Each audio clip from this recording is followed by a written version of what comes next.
Hello guys, welcome back to my YouTube channel. आज हम बात करेंगे फाइलम पोरीफेरा के बारे में। फाइलम पोरीफेरा के जो मेंबर होते हैं वो मोस्टली मैराइन होते हैं और इनमें रिस्पिरेटरी सिस्टम और डाइजेस्टिव सिस्टम जो होता है वो एब्सेंट होता है। तो चलिए स्टार्ट करते हैं। Let's start this topic. Phylum Porifera. Phylum Porifera जो वो टू ग्रीक वर्ड से मिलकर बना है। फर्स्ट है पोरी। पोरी मीन्स होता है पोर, पोर यानी छिद्र।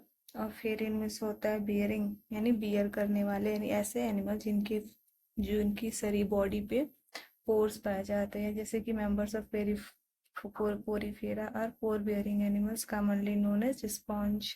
पोरीफेरा के जो मेंबर होते हैं वो पोर बियरिंग, उनके शरीर पे पोर्स पाए जाते हैं और इन्हें कॉमनली हम स्पॉन्ज कहते हैं। बात करें इनके हैबिटेट की, तो ये जो होते हैं वो मैराइन होते हैं और मोस्टली एसिमेट्रिकल एनिमल्स होते हैं, यानी इनमें एसिमेट्रिकल सिमेट्री पाई जाती है। अगर हम देखें डायग्राम, तो ये रहे फाइलम पोरीफेरा के कुछ एग्जांपल्स। ये रहा साइकॉन। इनके ऊपर बॉडी के ऊपर देखिए छोटे छोटे पोर्स पाए जाते हैं। ये जो स्पॉन्जिया में छोटे छोटे स्मॉल पोर्स पाए जाते हैं। और ये स्पॉन्जिला, जिसे हम फ्रेश वाटर स्पॉन्ज बोलते हैं, इनकी बॉडी पर भी स्मॉल पोर्स पाए जाते हैं, जैसे कि आप फिगर में देख सकते हैं। अब हम बात करें इनके ऑर्गेनाइजेशन की, तो ये जो होते हैं वो प्रिमिटिव मल्टी सेलुलर एनिमल्स होते हैं and have cellular level organisation. और इनकी जो बॉडी होती है उनमें सेलुलर लेवल का ऑर्गेनाइजेशन पाया जाता है। अगर बात करें इनके जर्म लेयर की, तो ये जर्म लेयर जो होते हैं वो डिप्लोब्लास्टिक एनिमल होते हैं। इनमें टू जर्म लेयर पाए जाते हैं, एक्टोडर्म और इंडोडर्म। एक्टोडर्म जो होता है वो आउटर लेयर होता है और इंडोडर्म जो होता है वो इनर लेयर होता है। और ये जो होते हैं वो एसिलोमेट होते हैं, यानी इनमें सिलोम जो होता है वो एब्सेंट होता है। बात करें इनके सिमेट्री की, तो ये जो होते हैं वो एसिमेट्रिकल एनिमल होते हैं। पोरीफेरा के मेंबर में जो होते हैं वो कैनाल सिस्टम पाया जाता है। कैनाल सिस्टम, ये जो होते हैं वाटर कैनाल सिस्टम रखते हैं। वाटर जो होता है वो इंटर करता है थ्रू ए माइन्यूट पोर। इनकी बॉडी पे माइन्यूट जो पोर पाए जाते हैं जिन्हें मॉस्टिया बोलते हैं, उनके थ्रू जो होता है वाटर इंटर करता है। और इनके बॉडी वॉल इनटू ए सेंट्रल कैविटी, और इनके बॉडी वॉल और बॉडी के बीच में एक सेंट्रल कैविटी पाई जाती है जिसे हम स्पॉन्जोसिल बोलते हैं। From where it goes out through a large pore, और वो जो वाटर जो होते हैं वो एक लार्ज पोर के थ्रू बाहर इनकी बॉडी से बाहर निकलते हैं, जिसे हम ऑस्कुलम कहते हैं। इनमें इसमें आपने तीन टर्म्स को देखा। फर्स्ट है हमारा ओस्टिया, सेकेंड स्पॉन्जोसील और थर्ड ऑस्कुलम। ओस्टिया, इनकी बॉडी पे जो स्मॉल पोर्स पाए जाएंगे उन्हें हम ऑस्टिया बोलेंगे। इनकी बॉडी में एक कैविटी पाई जाती है, सेंटर में एक कैविटी पाई जाती है जिसे हम स्पॉन्जोसिल बोलेंगे। और इनकी बॉडी से बाहर वाटर जो होता है एक लार्ज पोर के थ्रू बाहर निकलता है, जिसे हम ऑस्कुलम बोलेंगे। कोइनोसाइट्स, जिसे हम कॉलर सेल बोलते हैं, या स्पॉन्जोसिल और कैनाल के बीच में पाया जाता है। This pathway of water transport help to obtaining food, respiratory changes and removal of waste. यह वाटर ट्रांसपोर्ट की जो प्रक्रिया होती है यह फूड प्राप्त करने में और रिस्पिरेटरी एक्सचेंज में और वेस्ट को बाहर निकालने में हेल्प करती है। यहाँ देखिए वाटर कैनाल सिस्टम के टाइप के बारे में। तो पोरीफेरा में तीन तरह के वाटर कैनाल सिस्टम पाए जाते हैं: एस्क्वायड टाइप, सिनक्वायड टाइप और ल्यूकेनॉइड टाइप। डायग्राम में देखेंगे तो इनकी बॉडी पे जिसकी जो स्मॉल पोर्स पाए जा रहे हैं छोटे छोटे, इनको हम ऑस्टिया बोलेंगे। और ये बीच में जो ये सेंट्रल लार्ज कैविटी दिखाई दे रही है इसको हम स्पॉन्जोसेल बोलेंगे। और वाटर जो होता है इसके थ्रू बाहर निकलता है ये लार्ज पोर, जिसे हम ऑस्कुलम बोलेंगे। तीनों में ये डायग्राम आप इजिली देख सकते हैं। ये ऑस्कुलम, स्पॉन्जोसिल और स्मॉल बॉडी पे पाए जा रहे हैं छोटे छोटे ऑस्टिया। अगर हम बात करें इनके डाइजेशन की, तो इनके डाइजेशन जो होते हैं वो इंट्रा सेलुलर लेवल के होते हैं। एंडोस्केलेटन देखें तो बॉडी जो होती है वो सपोर्टेड होती है एंडोस्केलेटन के द्वारा और made up of calcareous spicules. Needles made up of CaCO3 और स्पॉन्जिन फाइबर। इनकी बॉडी जो होती है वो कैलकेरियस स्पिक्यूल्स यानी कैल्शियम कार्बोनेट की बनी होती है। और इनकी बॉडी पे स्पिक्यूल्स पाए जाते हैं जो कैलकेरियस से बने होते हैं, यानी कि कैल्शियम कार्बोनेट से बने होते हैं। सेल टाइप की देखें तो स्पॉन्ज की बॉडी में तीन टाइप्स के सेल पाए जाते हैं। पहला पिनेकोसाइट्स, जो बनाता है protective layer of the body. Second होता है कोइनोसाइट, जो मेंटेन करता है वाटर करंट को इनकी बॉडी में। और थर्ड है एमीबोसाइट, जो स्टोर करता है स्टोर रिजर्व फूड। इस तरह से देखा आपने पोरीफेरा के मेंबर में तीन तरह के सेल टाइप्स होते हैं। फर्स्ट जो है वो पिनेकोसाइट है जो बॉडी का प्रोटेक्टिव लेयर बनाता है। सेकेंड जो हमारा कोएनोसाइट्स है जो उनकी बॉडी में वाटर करेंट को मेंटेन करता है। और थर्ड जो वो एमिबोसाइट है जो रिजर्व फूड को स्टोर करता है। अब हम बात करें इनके रिप्रोडक्शन की।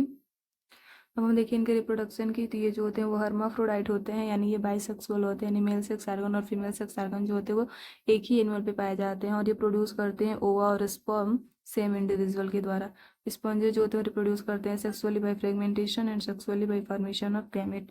स्पॉन्ज में जो ये जो होते हैं वो एसेक्सुअली रिप्रोडक्शन जो होता है वो फ्रेगमेंटेशन के द्वारा करते हैं, और सेक्सुअली रिप्रोडक्शन जो होता है वो गैमेट्स के फॉर्मेशन से करते हैं। फर्टिलाइजेशन जो होता है वो इंटरनल होता है, और डेवलपमेंट जो होता है वो इनडायरेक्ट होता है।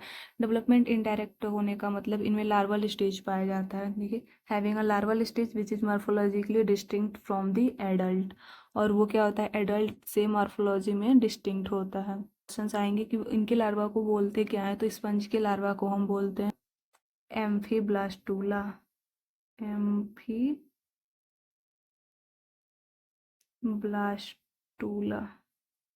ठीक है।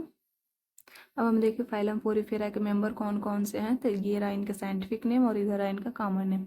तो पोरीफेरा का मेंबर है फर्स्ट साइकान। साइकान को हम कॉमनली स्काइफा बोलते हैं। सेकंड है स्पॉन्जिला। स्पॉन्जिला को हम फ्रेश वाटर स्पॉन्ज बोलते हैं। और थर्ड है यू स्पॉन्जिया जिसे हम बाथ स्पॉन्ज बोलते हैं। यह एग्जाम में एमसीक्यू के लिए मोस्ट इंपॉर्टेंट क्वेश्चन हैं।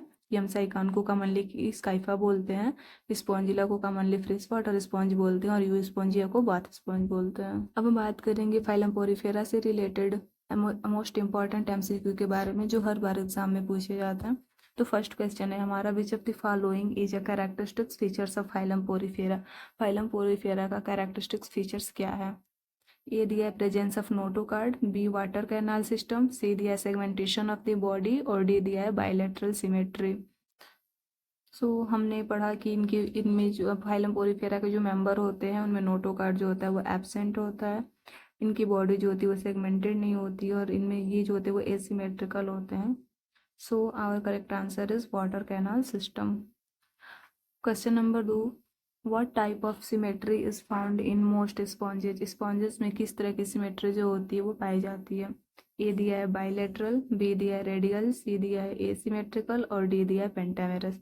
तो हमने अभी भी इस लेक्चर में देखा कि जो स्पॉन्जेज होती हैं उनमें एसिमेट्रिकल सिमेट्री पाई जाती है। बात देखेंगे क्वेश्चन नंबर 3, तो दी बॉडी वॉल जो होती है स्पॉन्ज का वो बना होता है 2 लेयर्स। ओके, स्पॉन्ज की जो बॉडी वॉल होती है वो किस 2 लेयर से मिलकर के बनी होती है। ए है हमारा एक्टोडर्म एंड मेसोडर्म, बी है हमारा एंडोडर्म एंड मेसोडर्म, सी है पिनेकोडर्म एंड कोएनोडर्म, और डी है एपिडर्मिस एंड एंडोडर्मिस। तो अभी अभी हमने इस लेक्चर में पढ़ा कि जो स्पॉन्ज की जो बॉडी वॉल होती है वो 2 लेयर से मिलकर बनी होती है, पिनेकोडर्म और कोएनोडर्म। क्वेश्चन नंबर 4 है हमारा, what is the function of coenocytes in the sponge. Sponge में कोएनोसाइट्स का क्या फंक्शन है। ए जो डाइजेशन का, बी रिप्रोडक्शन का, C creating a water current and food capture, और डी एक्सक्रीशन का। तो कोएनोसाइट जो होता है उसका फंक्शन होता है creating a water current in the end food capture. Question number 5 है, the skeleton of sponge is made up of which component. Sponge का जो स्केलेटन होता है वो किस कंपोनेंट से मिलकर बना होता है। ए काइटिन, बी कैल्शियम कार्बोनेट या सिलिका, सी कार्टिलेज, और डी कीरेटिन। तो हमने अभी अभी इस लेक्चर में पढ़ा कि इसका स्पॉन्ज का जो स्केलेटन होता है वो कैल्शियम कार्बोनेट या सिलिका का बना होता है। क्वेश्चन नंबर 6 हमारा, which of the following is a fresh water sponge. Fresh water sponge कौन सा है। A Sycon, B Euspongia, C Spongilla, और डी क्लियोना। तो अभी अभी हमने इस लेक्चर में पढ़ा कि जो फ्रेश वाटर स्पॉन्ज होता है वो स्पॉन्जिला होता है, और यू स्पॉन्जिया जो होता है वो बाथ स्पॉन्ज होता है, और साइकान को हम कॉमनली स्काइफा बोलते हैं। Question number 7, which of the following is not found in sponge. इसमें से कौन सा जो है वो स्पॉन्ज में नहीं पाया जाता है। ए है हमारा nervous system, B water canal system, C cellular level of organisation, और D pores in the body. तो जो स्पॉन्ज जो होते हैं उनमें उनकी बॉडी पे पोर्स पाई जाती है, ये करेक्ट है। इनका जो ऑर्गेनाइजेशन होता है वो सेलुलर लेवल का होता है, ये भी करेक्ट है। वाटर कैनाल सिस्टम प्रेजेंट होते हैं। हमारा correct answer is a nervous system. Question number 8 हमारा, which of the following is called the bath sponge. Bath sponge हम किसे बोलते हैं। ए शाइकान को, B. Spongilla, C. Euspongia, D. Leucosolenia. So our correct answer is answer C. Euspongia. Question number 9 है what is the larval stage of sponge called. Sponge में हम larval stage को क्या बोलते हैं। ए प्लेन्यूला, बी एम्फीब्लास्टुला और पैरेनकाइमूला, सी ट्रोकोफोर और डी नाउक्लियस। सो अभी हमने इस लेक्चर में पढ़ा कि जो स्पॉन्ज जो डेवलपमेंट होता है वो इनडायरेक्ट होता है, यानी कि उसमें लार्वल स्टेज पाया जाता है और स्पॉन्ज के लार्वल स्टेज को हम बोलते हैं एम्फीब्लास्टुला या पैरेनकाइमूला। क्वेश्चन नंबर 10 है which type of canal system is found in Leucosolenia. तो ल्यूकोसोलेनिया में किस प्रकार का कैनाल सिस्टम पाया जाता है। ए एस्क्वायड, बी सिम्क्वायड, सी ल्यूकोनाइड और D rhagon. So our correct answer is asconoid, यानी कि ल्यूकोसोलेनिया में स्केनॉइड टाइप का कैनाल सिस्टम पाया जाता है। सो आज के लेक्चर में बस इतना ही। अगर आपको ये वीडियो पसंद आई हो तो लाइक शेयर करना ना भूलें और हाँ सब्सक्राइब करना बिल्कुल ना भूलें। ये वीडियो अपने फ्रेंड्स और क्लासमेट को शेयर करें ताकि वे भी फाइलम पोरीफेरा को इजीली समझ सकें। मिलते हैं नेक्स्ट वीडियो में, तब तक के लिए bye bye, take care, keep study.